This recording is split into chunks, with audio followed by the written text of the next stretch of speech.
Dans l'épisode de Demain nous appartient du lundi 6 février 2023, Martin, Franck Monsigny, et Nordine, Youssef Agal, par l'histoire de cœur. Nordine est très heureux avec Manon et pense avoir trouvé la bonne personne. Quant à Martin, il ne vit pas son célibat très bien mais ne se sent pas encore prêt à se relancer dans une histoire. Malgré tout, Nordine demande à Aurore, Julie Desbazac, si elle n'aurait pas une amie célibataire à présenter à son père. Bien que surprise, Aurore répond par la positive et propose même à Nordine d'organiser un dîner le soir même pour faire les présentations. Elle s'empresse d'aller inviter Martin, mais ce dernier comprend vite que sa collègue a parlé à Nordine et essaye de le caser. Aurore lui assure que son amie, Nathalie, est un bon parti.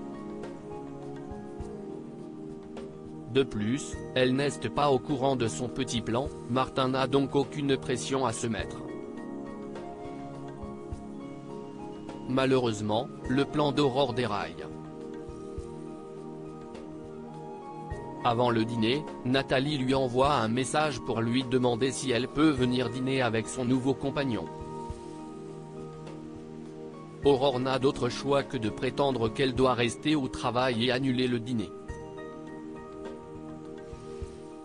Au moment du repas, Martin parle de son célibat. Manon, Louvia Bachelier, lui conseille les sites de rencontres. Bénédicte revient sur sa parole à Saint-Clair. Bénédicte, Honorine Magnier, fait la rencontre de Luna, une patiente en rééducation suite à une grave blessure à la jambe. La jeune femme est défaitiste, persuadée qu'elle ne remarchera jamais comme avant, mais Bénédicte l'encourage à s'accrocher. Dans la rééducation, le mental fait beaucoup. Après la séance, la physiothérapeute apprend par Renaud, Pierre Denis, que Launa est danseuse et que sa blessure pourrait mettre fin à sa carrière. Le médecin, qui a opéré Luna, lui explique qu'elle a été renversée par une voiture alors qu'elle circulait en trottinette. En rentrant chez elle, Bénédicte trouve Dorian, Ryan Hubé, et Camille, Elisa et Zédine, en train de regarder les trottinettes électriques sur internet. Le jeune homme se réjouit d'acheter enfin son engin, mais sa mère lui confie avoir changé Davis. Elle ne cesse de recevoir des patients blessés en trottinette à l'hôpital et ne supporterait pas de savoir son fils sur l'une d'elles. En apprenant la nouvelle, Dorian se met en colère et part en claquant la porte. En rentrant, Étienne, Patrick Guérino, a une conversation avec Bénédicte.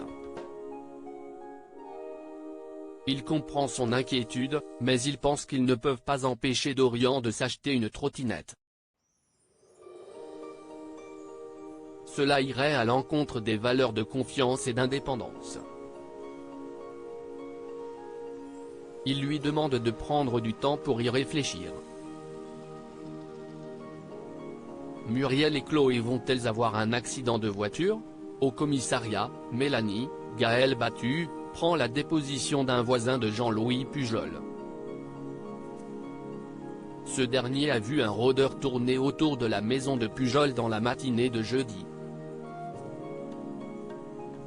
En écoutant sa description, Mélanie comprend que le rôdeur dont il parle est elle-même. Elle se dépêche donc de faire sortir le témoin, efface toute trace de sa déposition et raconte à Nordine, Youssef Agal, que la déposition de l'homme était sans intérêt.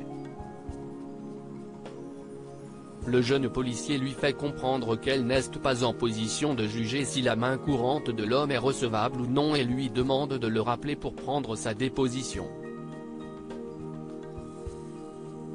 François, Emmanuel Moire, a décidé d'aller voir Patrick Faure, Stéphane Bonnet, pour lui poser des questions sur son père, mais cela ne plaît pas à Adam, Alain Lebras, et Charlie, Clémence Lassala. La jeune femme le menace de retourner vivre chez Christelle, Ariane Séguillon, et Sylvain, Arnaud Henriet, s'il n'arrête pas de se mettre en danger. Malgré cette mise en garde, François va voir Muriel Faure, Valérie Caprisky, et lui demande de le mettre en contact avec son mari. Cette dernière promet d'en toucher deux mots à Patrick, mais François est persuadé qu'elle lui ment et lui demande d'appeler tout de suite mon mari. Face à son agressivité, Chloé et Ingrid Chauvin le somment de partir. François s'exécute, non sans avoir vu la clé d'hôtel de Muriel dépasser de son sac à main. Sans attendre, François se rend à l'hôtel et attend Patrick à l'extérieur. Il lui demande des informations sur ce qui est arrivé à son père, mais Patrick n'en a aucune. Il certifie ne rien avoir à voir avec la disparition d'Alain Lehaut et laisse entendre qu'il n'est pas le seul à avoir souffert de son aventure avec Muriel. Et si la mère de François avait fait du mal à son père ? Dans le même temps, Georges, Maëlle El Ajaoui, épluche le passé d'Alain Lehaut pour lui trouver des ennemis. Dans une de ses lettres écrites à Muriel, il découvre que Lehaut appartenait à un club de boxe et s'était disputé avec un des entraîneurs, Thierry Delors. Lehaut avait fait renvoyer l'entraîneur, qui menaçait les jeunes du club, et l'homme l'avait menacé devant témoins juste avant la disparition de Lehaut. Plus tard, Patrick va voir Muriel chez les Delcourt et l'accuse de lui avoir envoyé François. Muriel lui assure qu'elle n'est pas responsable, mais le ton monte entre les deux ex-amants. Muriel fait comprendre à Patrick qu'elle n'a aimé qu'Alain dans sa vie et que leur vie n'a pas compté.